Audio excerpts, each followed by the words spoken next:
Mountains got hit with a lot more snow today. It's a look at I-70 near Vail Pass tonight. Fresh snow adding to some dangerous avalanche conditions across a lot of the high country. In particular, up near Steamboat Springs, where the Colorado Avalanche Information Center says avalanche risk in the Park Range is high. Here in the metro area, it's been dry all week, but we could see a few changes, a few bit of inches of snow tomorrow. Kathy, yet again, just in time for a weekend. I know, it's been the pattern for the last month. And Alex, actually, we could see a little bit of snow here in the city over the next couple of hours. It won't amount to a whole lot, but it's the leading edge of a system that will bring that accumulating snow that you mentioned tomorrow night into Saturday morning. The advisories for snow are in the northern and central mountains for now. Radar starting to pick up on the mountain snow and over northeastern Colorado, starting to fill in just a little bit. Have not seen this moisture move into Denver as of yet, but a few snowflakes flying around, not out of the question between now and about 1 o'clock in the morning. We do have a winter weather advisory out for up to a foot of snow in the northern mountains. Avalanche danger will remain high in this part of our state heading into the weekend. And with the snow showers coming through tonight, will not be an impact for the morning drive. But when the main system comes in tomorrow afternoon and the snow fills in during the evening drive, that's when we'll see the biggest impact. I'll have more on the timing and the amounts coming up. Commerce City Police are investigating a rise in armed robberies. The latest convenience store last night near 270 in Vasquez. In total, there have been 12 armed robberies since the start of the new year. As 9 News reporter Brianna Clark shows us, police say they want everybody to be aware this is happening. Just because they have a mask doesn't mean we're not going to catch them. Store surveillance video captured the crime as it happened. They walk the clerk around the counter and then have him open up 2 different cash registers. Early Thursday at a 7-Eleven in Commerce City. 2 people, masked and dressed in all black. One with a large knife, the other with a gun. Obviously pretty scary. The gun is visible in at least one of the suspects' hands the entire time. They steal a variety of other items and then they take off. Joanna Small with Commerce City Police has seen this video several times. The one from Saturday night is even worse. This one happened at a convenience store off East 64th and Monaco Street. They were pushing customers onto the ground with guns pointed into their backs. Small says they fired several rounds while inside the business. The suspects in this case, also masked, wearing all black. And we want to make those 24-hour, convenience stores aware that this has been happening. We don't believe it's the same suspects. We don't necessarily think they're related in any way, but just keep your eyes open. Small says they're seeing an increase in armed robberies like these. In January and February last year, Commerce City Police investigated 4 armed robberies. This year, they've seen triple that number. 12 armed robberies in the first 6 weeks of the year. But why we've seen the increase, I couldn't tell you. Police say it's not just businesses that should be concerned.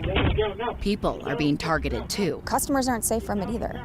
So even if you don't own or work at a convenience store, you probably frequent one from time to time. And how terrifying is that? To have masked people run in armed with weapons.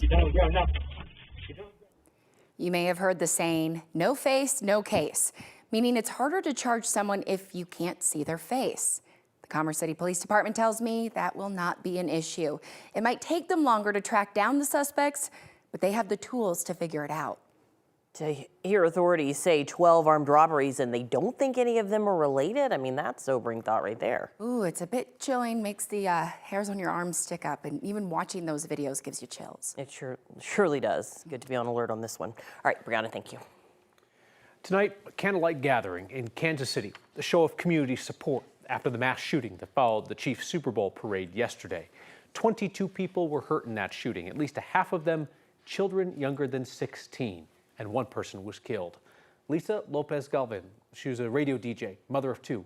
9 News reporter Jaleesa Irizarry spent the day learning more about Lisa and the loss her loved ones are now feeling. Lisa certainly made her mark on Kansas City. She was a DJ at a community radio station here. She co-hosted a show called A Taste of Tejano. Just a day before the shooting, she shared with her co-host her excitement for the championship parade. We're champions. Okay, well, champion yourself because I have to champion Kansas myself at Cityans, work. Champions that are going to celebrate the victory of Sunday's game. Yes. Yeah, I'll be at work. Please be careful, so. everybody getting Yes. down here, leaving, and Have fun, have tons of fun. And let's be safe. Careful. Yeah, there's also young kids there, so be courteous, as we know you Kansas City people can be. Following the shooting, we heard from Joe Arce. He's known Lisa all of her life.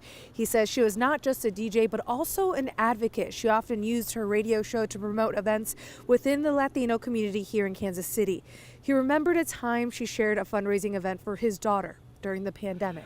She was diagnosed with COVID, and then it turned it into pneumonia, and she nearly died. And they had a fundraiser for her.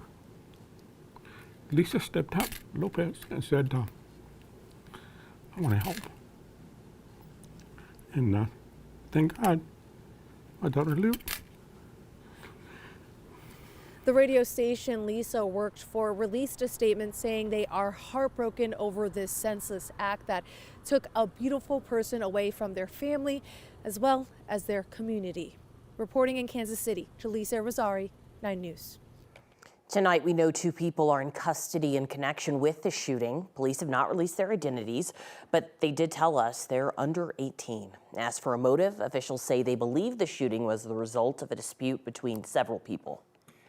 A court is going to rule if the man accused of a mass shooting at a Planned Parenthood in Colorado Springs more than 8 years ago can now be forced to take medication. Investigators maintain that it was Robert Deere who shot and killed 3 people and hurt 8 others at the clinic in 2015. He still needs to be ruled competent before he can go on trial.